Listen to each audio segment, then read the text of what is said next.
gave the statement September 14th, 2013, and you talked about what happened in here today. It's hard to remember, right? I live it every day, ma'am.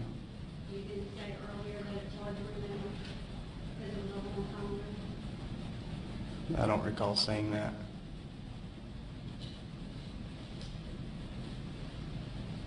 This is not the first time you've had trouble remembering. Yes, ma'am.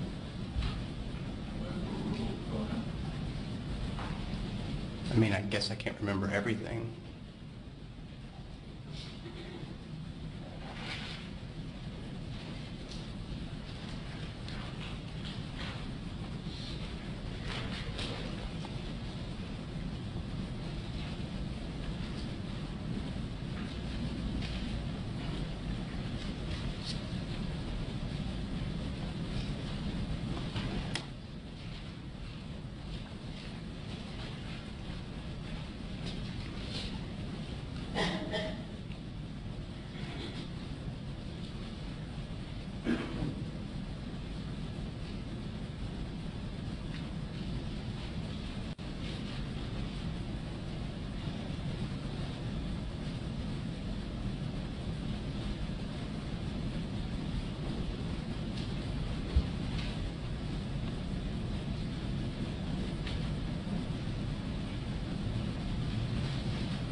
questions about him going through the application process with CMPD to get into the academy.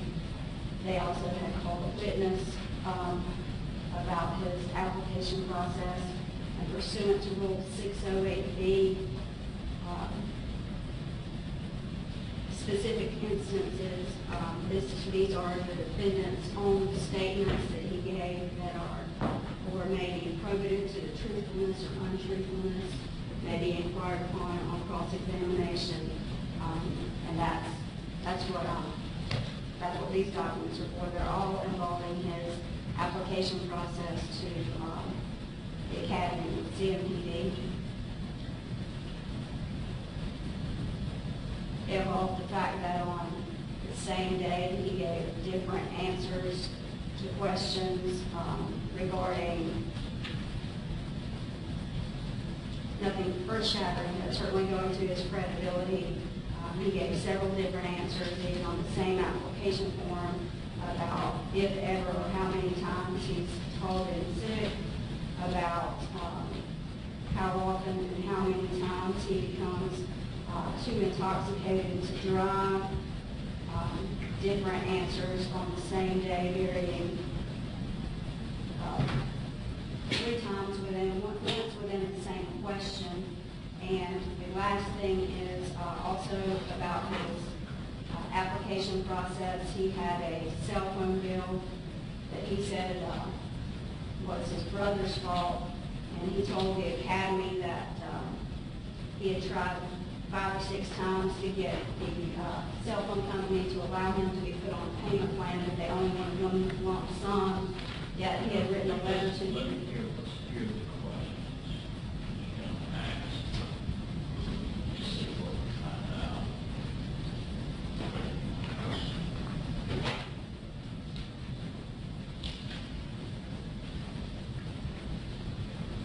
On June 1st of 2009,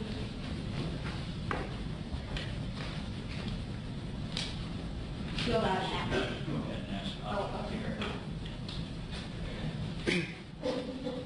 On June,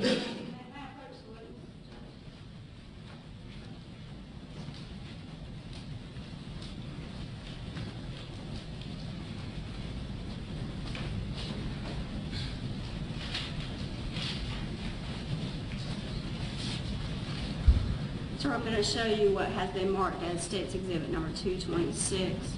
Do you recognize what that is?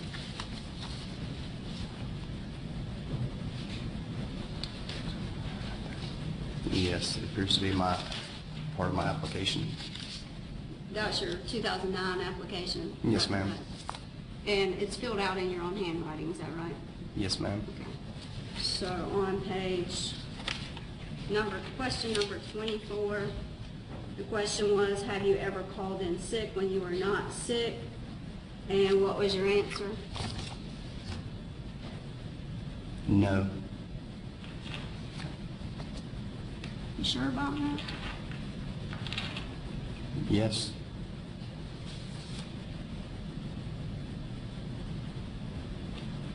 Does that say, have you ever called in sick to work when you were not sick? It does. And did you write in maybe once or twice? I did. May I see that real quick?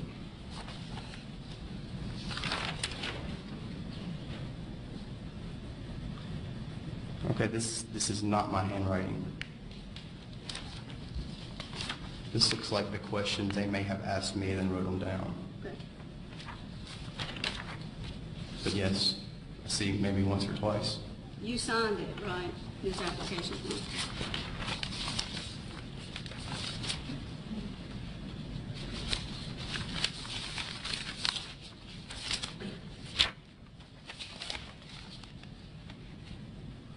Where's the signature?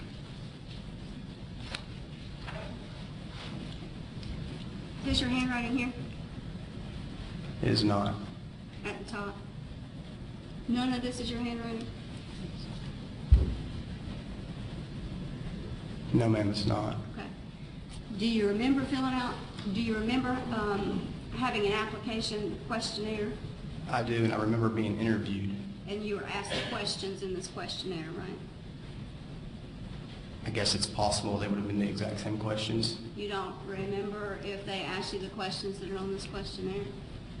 Well, I would have to read through all the questions and see if I can remember from 2009. Objection, Your Honor.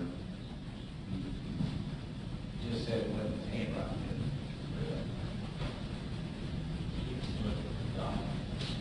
See what parts of it are wrong.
I remember being asked these questions. You do. Yes.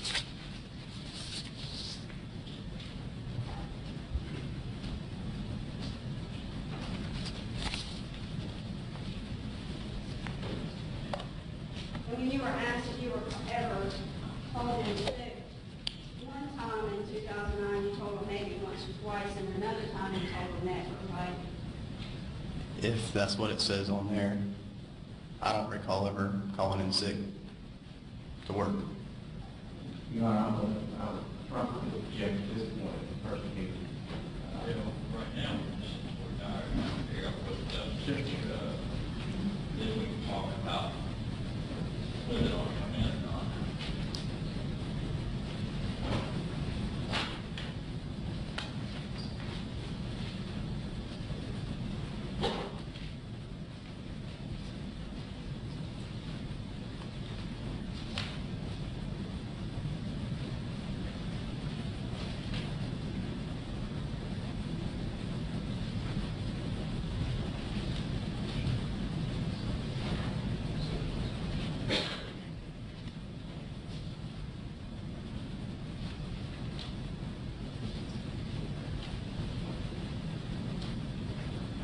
Do you remember being asked again in 2011 about that same question, and at that time you said you had never called in sick?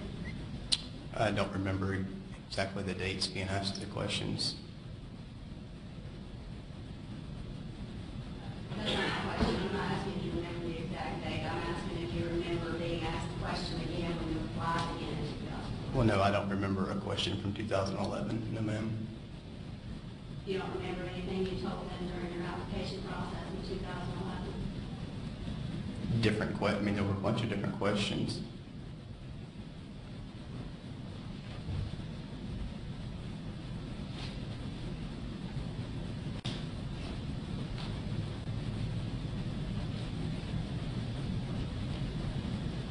Do you remember them asking you, in 2011, when the last time was you were too drunk to drive, and you said December 31st, 2010? I don't remember exactly stating that, but if it's on the application, then that's probably what I said. Do you remember saying that you estimated being in that condition not more than 20 times in the last 12 months? Yes. Do you remember being asked that question back in 2009? And your response was the last time you'd been drunk was 2006? That you had only been drunk 3 times in the last 12 months, but not more than 8 times in the past year? I don't remember the specifics or the exact dates, no ma'am. But does that sound like what you said? Read that one more time.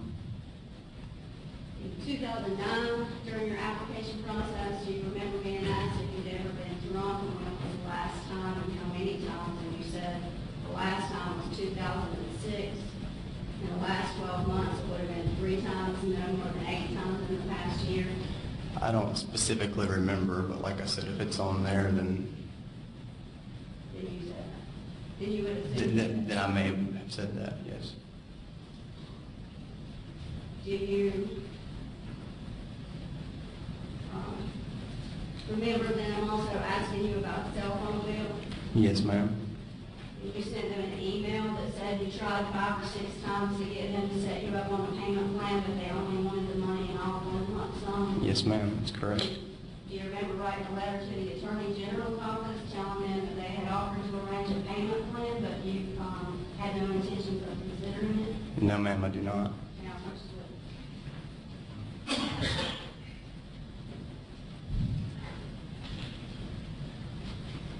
Show your state's exhibit 231, ask if you recognize that.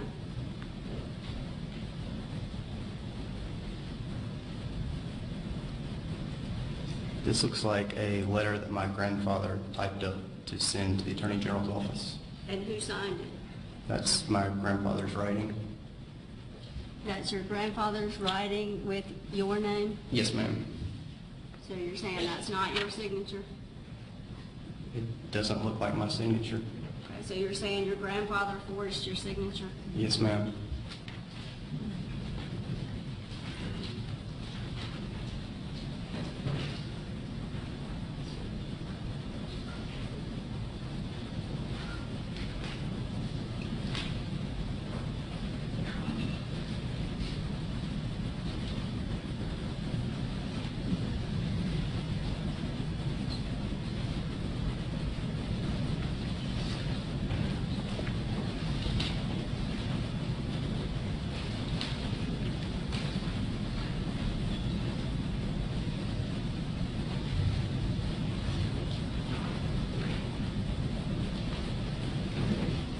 That's all the questions I have on the question.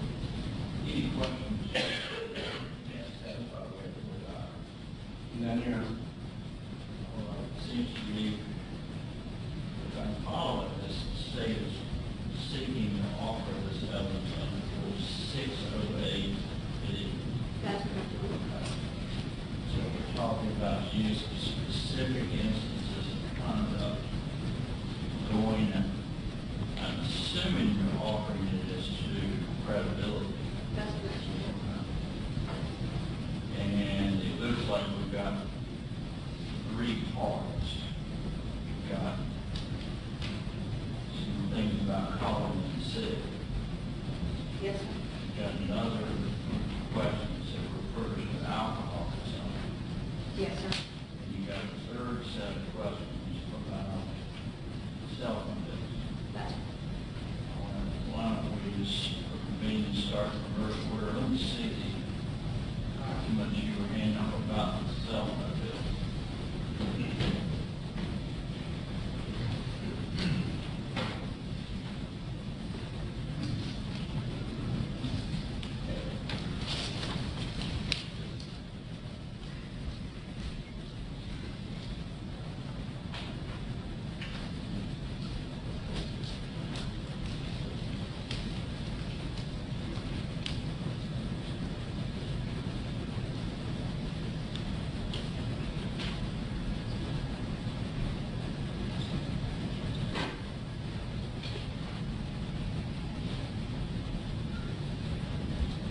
state about the cell phone bill? Sure, the cell phone bill goes directly to his credibility because he told the academy that he would have paid off that bill, but for the fact that they would not allow him to have a payment plan.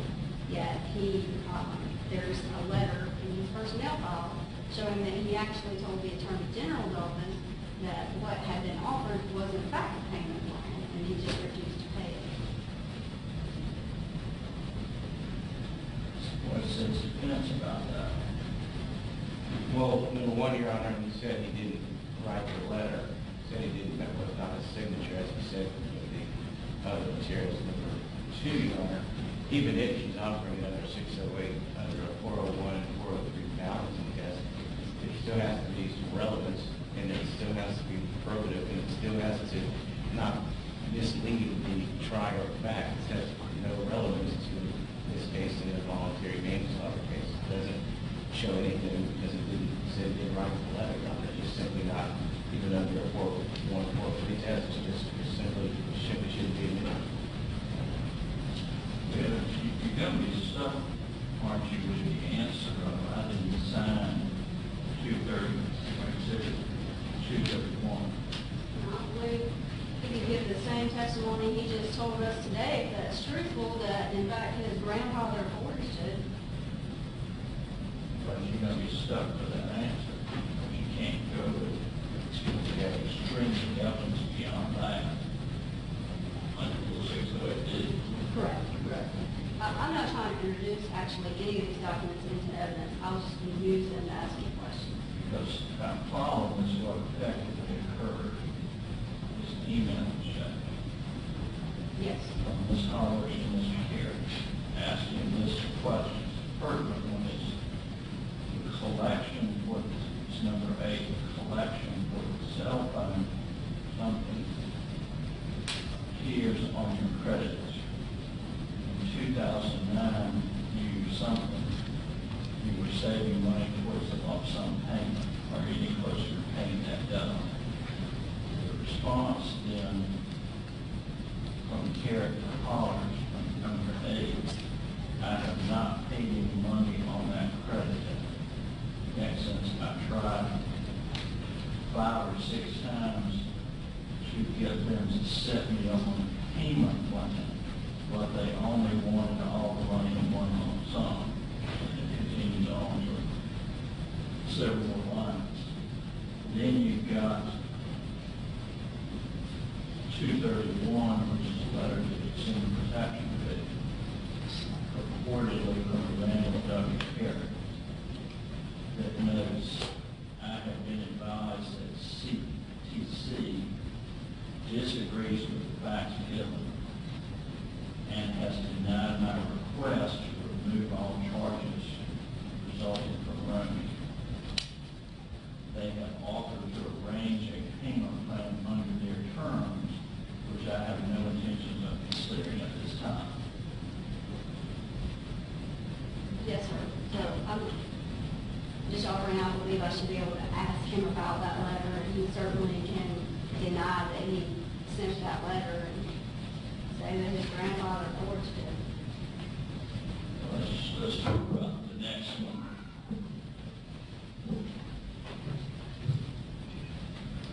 The next one is the DWI or drinking.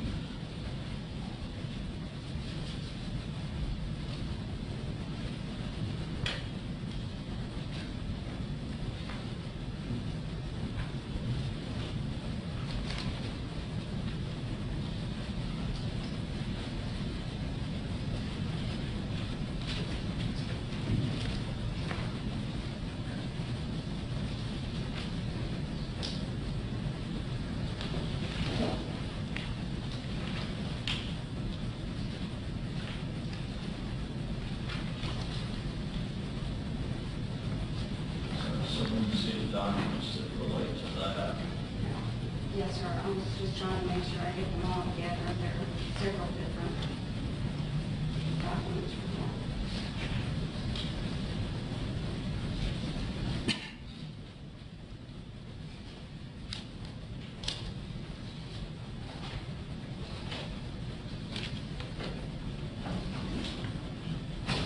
And I've turned them to the relevant page, but of course the dates are on it.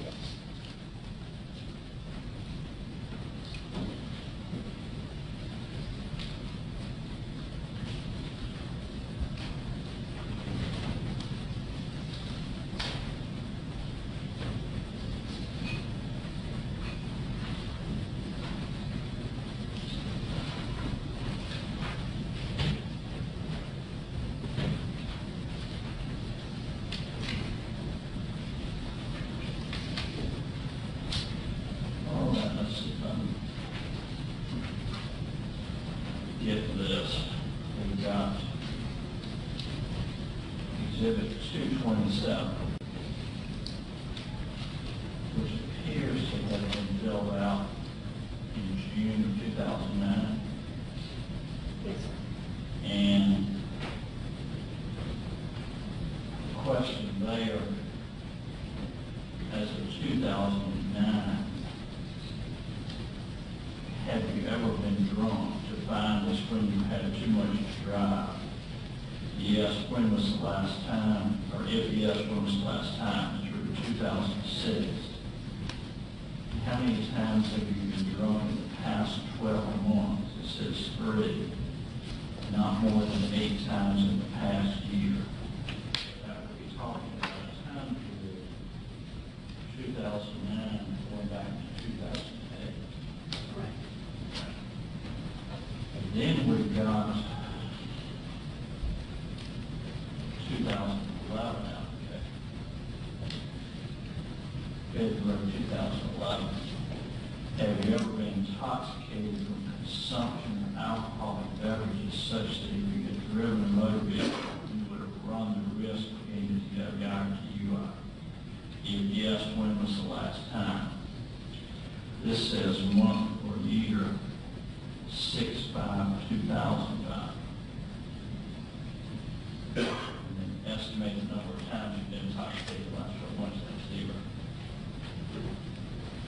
Then, so that would be 2011, looking back 6 years to 2005.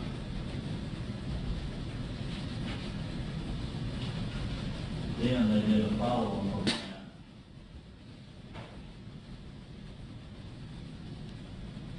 which said,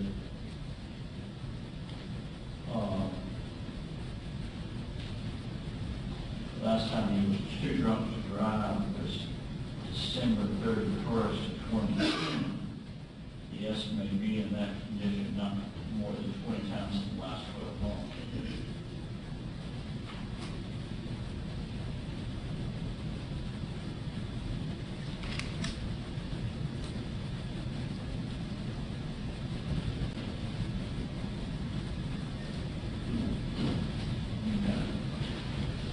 What's this state about that?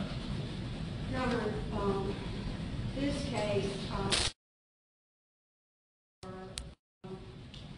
remembering or being truthful in statements given from 2013 to 2015, a 2-year time span.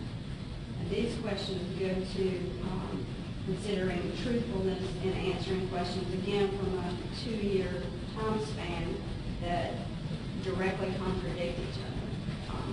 Some of them even on the same date. What's this missing about that? Well, Your Honor, again, I think that I don't find this particularly relevant. He made it to the academy, became a police officer. But what's the relevance of this, Your Honor? I just think this just serves to confuse the trial. I can't even tell what the questions got here, Your Honor. He doesn't remember making the statement to do the right thing now. I don't. At the end of the day, you still have to do a 401, 403 balance test, and this is clearly way outside the box. And if all it's going to do is try to confuse the trial back, the smoke and mirrors over here. Look at this. Put it out there. I'm just trying to focus on what is the evidence and how the rules apply. Correct, Your Honor. And under the rules of evidence, when you do that 401, when you do that 401 and 403 balance test, This has no probative value, does not assist the trier of fact in deciding this case. Well, Judge, the whole purpose of Rule 608 is because credibility of a witness is relevant and probative. Not going to confuse the jury. It's going to show that the defendant either has trouble remembering or is untruthful in his answers and tends to make them look better for him as time goes along and he's not getting what he wants. All right. Then let's talk about the third one. Since I've been going technically in reverse order. I'm sorry. Since I've been going in reverse order, this is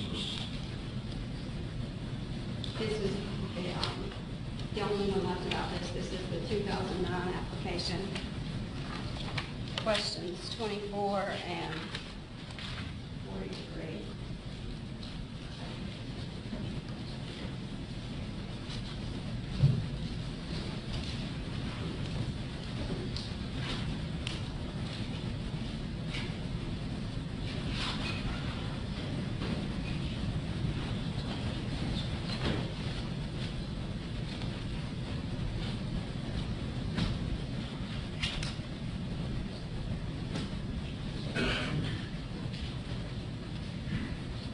Okay, this is 2009. No. Question 24 says, have you ever called into work when you were not sick? And it says maybe once or twice on 24. Right. Then if you go to 43, it says working with personal insurance, always on time, well organized, never call in sick. He tried to get in the academy in 2009. He didn't get in the academy, so in 2011, when he applied again, his answers changed, and they tended to place him in a more favorable light at that point. What else? Say one thing about that one. So just the thing about it. Please, I think the Attorney General just, that's not the case, Your Honor. He withdrew his application in 2009. And in any event, Your Honor, again, this doesn't assist the trier of fact to help better ascertain whether or not Randall Kerrick is guilty or not guilty of voluntary manslaughter. And under 401 and 403 balancing test, this isn't probative, and it's really, I don't see that it's particularly relevant, Your Honor. I don't think it's going to assist the trier of fact in deciding the facts of this particular case. Just did want to clarify one thing. Sure. I believe he withdrew an application to the sheriff's office, but I believe he's already testified yesterday that he applied and was told that he needed to get some more experience, and that's why he went to work at animal control before he reapplied at the academy. All right, anything else about what's done? Second. All right, under Rule 608B, says specific instances of conduct of the witness. Mr. Kerrick defended as a witness for the purpose of attacking or supporting his credibility may not be proved by extrinsic evidence. They may, however, in the discretion of the court, if probative of truthfulness and untruthfulness, be inquired into on cross-examination. What the court perceives to do in the exercise of discretion is to allow the state to question